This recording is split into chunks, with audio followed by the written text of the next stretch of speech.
The story begins in the upscale neighborhoods of Boston, where brownstone houses line cobblestone streets, and everything appears timeless, dignified, and secure. It is the mid-2010s, a period when the digital world has infiltrated every household, but tradition still lingers in polished dinners and weekend brunches. The air here is thick with appearances, status measured in wine collections, Ivy League diplomas, and the whispered reputations of families that guard their secrets like heirlooms. At first glance, this setting feels serene, a perfect canvas for domestic bliss. Yet, beneath the surface, there is an undercurrent of unease, the faint hum of secrets concealed by careful smiles. The tone is one of intimate suspense, as though the walls themselves are listening, waiting to reveal the truth of what really lies behind locked doors. Her name is Eleanor Hayes, 40 years old, a woman who built her career as a financial consultant for wealthy families in the city. To clients, she is sharp, reliable, and discreet, the one you trust to protect legacies. To her friends, she is elegant, thoughtful, and unwaveringly composed, a woman whose life seems both enviable and untouchable. Yet Eleanor's true self is more fragile than anyone suspects. She carries an almost obsessive need to control outcomes, rooted in a childhood where chaos ruled and security was never guaranteed.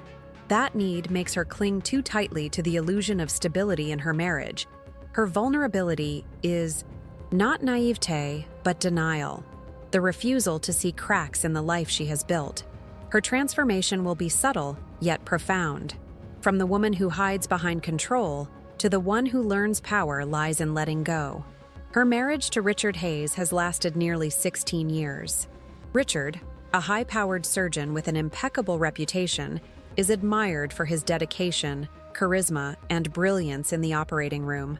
Their relationship, once passionate and intoxicating, has eroded into something transactional, affection replaced by schedules, intimacy replaced by polite distance.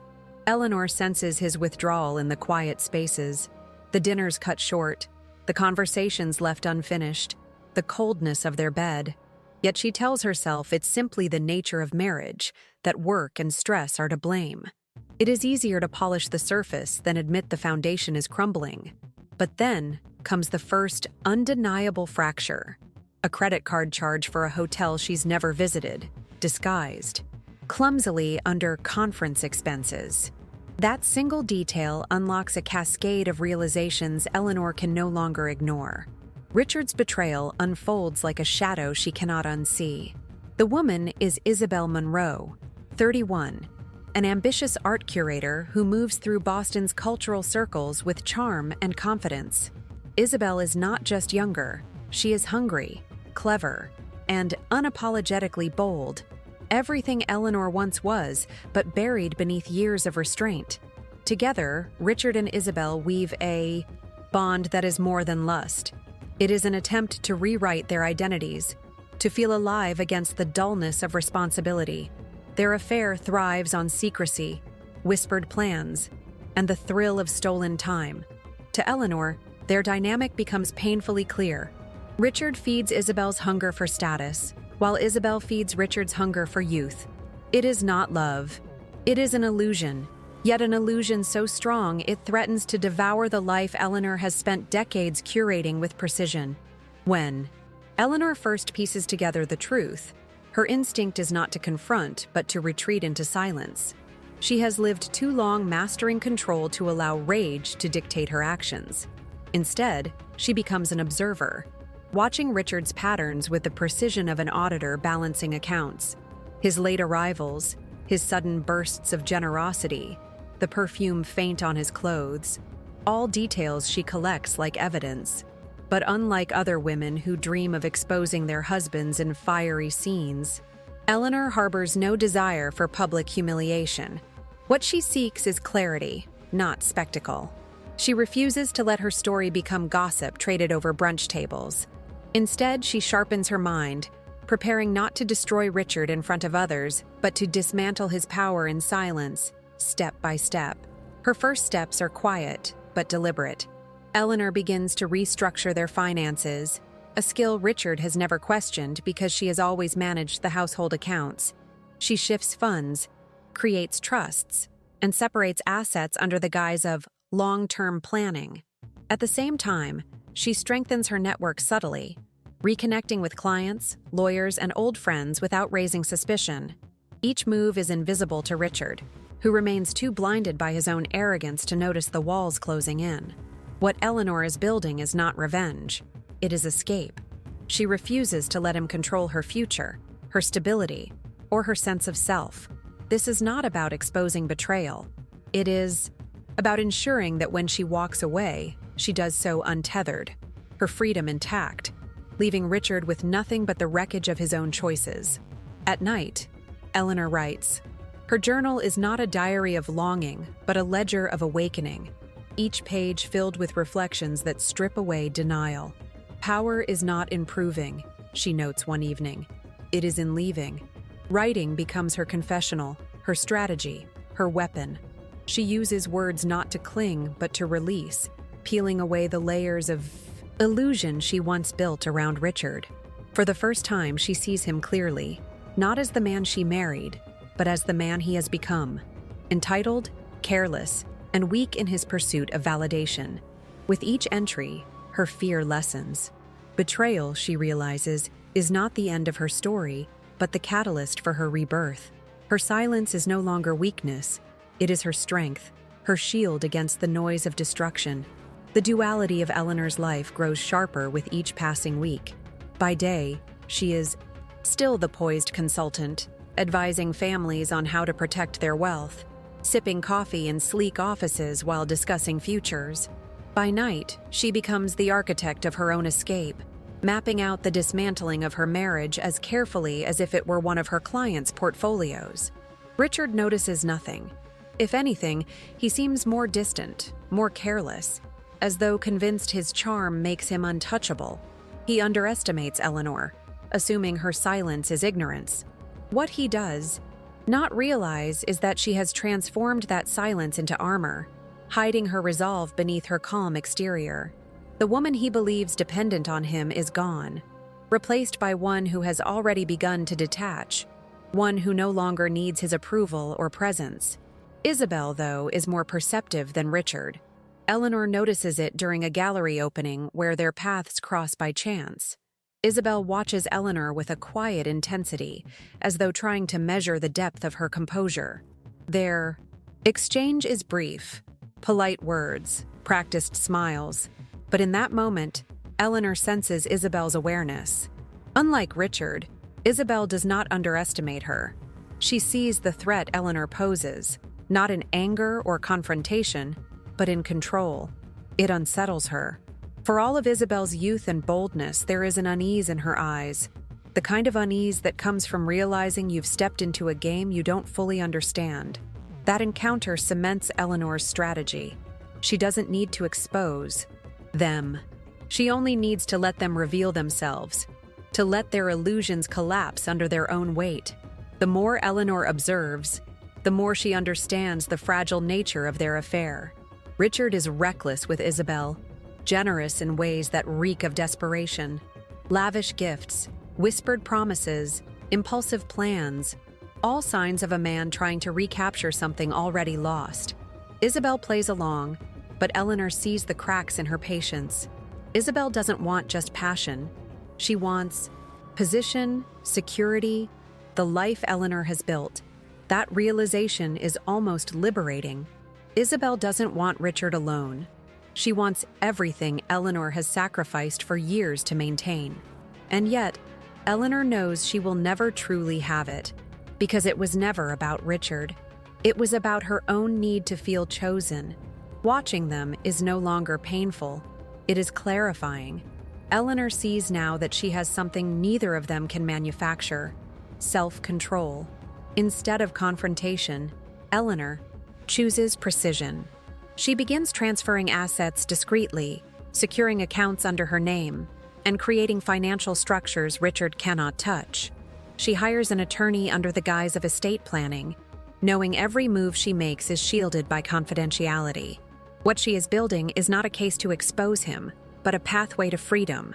Richard believes she is still his anchor, the woman who smooths out the chaos of his life. What he cannot see is that she has already cut the ropes, that his ship is drifting without the foundation she once provided. It is a kind of revenge, but not the fiery, dramatic kind. It is silent, surgical, devastating. The kind of revenge that leaves no scene to gossip about, no spectacle to dissect, only absence, only loss. There are nights when Eleanor questions herself, when the weight of silence feels unbearable. She imagines walking into his study, throwing the truth in his face, demanding he acknowledge the pain he has caused.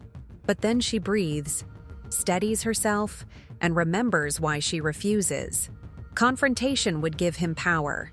It would validate his role in her story, make her reaction about him. But this is no longer about him. It is about her. Eleanor's strength is in reclaiming her autonomy, in refusing to let him dictate the terms of her liberation. She doesn't need his admission, his apology, or his downfall to find freedom. All she needs is the clarity to walk away, intact, while he and Isabel remain tangled in the mess of their own making. Silence becomes not suppression, but victory. The climax of Eleanor's journey arrives not in a restaurant or a party, but in the quiet of their own home. Richard returns late one evening, weary and distracted, his excuses predictable and empty. He finds Eleanor waiting for him in the living room, not with fury, but with calm. On the table sits a single envelope. Inside, divorce papers, already prepared, every detail arranged so cleanly he cannot contest them. Alongside it, a simple note: I release you. No fight, no spectacle, no demand for explanation. Just an ending, clean and final. For the first time, Richard is speechless. His confidence falters, his mask cracks, and he sees Eleanor not as the dependent wife he believed, but as the strategist who has already walked away. The silence is louder than any accusation could ever be. The fallout is brutal, not because Eleanor exposes him, but because she refuses to. Richard is left to explain his own undoing, stumbling through half-truths and excuses no one fully believes. Colleagues notice his distraction. Friends whisper about Eleanor's departure, and Isabel, once triumphant, begins to feel the cracks in their fragile bond. Without Eleanor's stability, Richard unravels, financially, emotionally, socially. Isabel realizes too late that the life she coveted is gone, that Richard without Eleanor is not the prize she imagined, but a burden she cannot bear. Their affair collapses under its own weight, not because Eleanor destroyed them, but because they were never built on anything real. Eleanor doesn't need to humiliate them. They humiliate themselves simply by being left to face the truth without her. For Eleanor, the aftermath is not about loss, but about rediscovery. She rents a small apartment overlooking the Charles River, far simpler than the home she shared with Richard, but infinitely freer. She starts running in the mornings, her breath visible in the crisp air, her body remembering rhythms it had long forgotten. She takes on new clients, not out of necessity, but because she enjoys the challenge, the independence. Slowly, she allows herself to explore who she is beyond marriage, beyond the role of caretaker. She learns that silence can be a canvas, one she fills not with denial, but with possibility. For the first time in years, she does not feel small or invisible.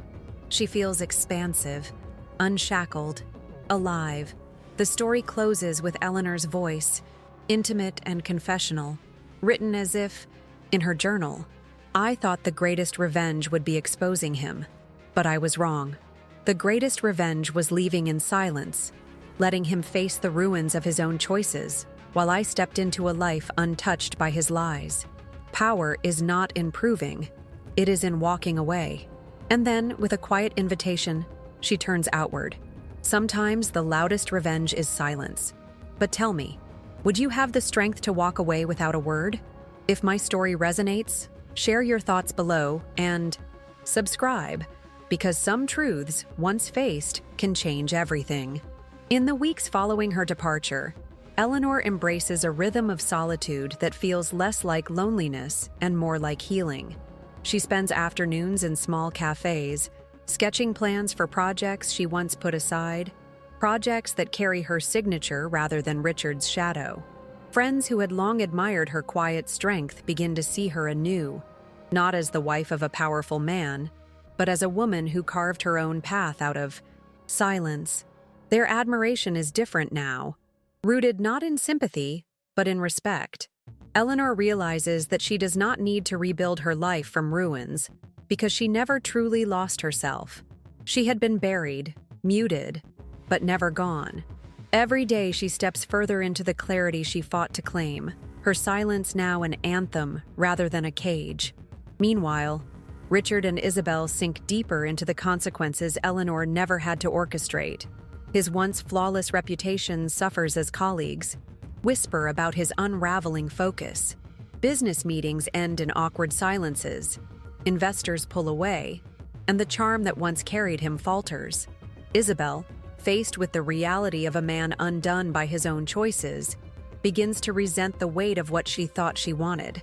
The glittering life she imagined has dissolved into debt, distraction, and public suspicion. Eleanor does not watch closely. She no longer needs to. But she hears enough through friends and passing remarks to know that their implosion is inevitable. Their downfall is not a spectacle, but a slow erosion. And that is what makes it so fitting. They collapse not under her revenge, but under the hollowness of their own foundation. Eleanor's arc completes not in dramatic vengeance, but in quiet liberation.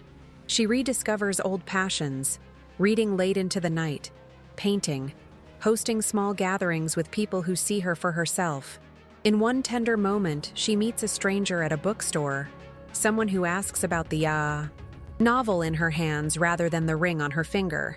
It is not a love story, not yet, but a reminder that new beginnings are possible when one releases the weight of the past. She doesn't rush. She no longer measures herself by companionship, but by her own sense of wholeness. The silence that once felt like punishment now feels like space. Space to grow, to breathe, to choose. Her story ends not with humiliation or triumph shouted from rooftops, but with something quieter, something more enduring, peace. And so Eleanor closes her confession with words meant for those listening, those who may carry similar secrets or silent burdens. Not all battles need to be loud. Sometimes the strongest act of defiance is to step away without fire, without fury, just the quiet certainty that you deserve better. I chose silence, and in it, I found myself again. Then, softly, she extends her hand to the audience. Would you?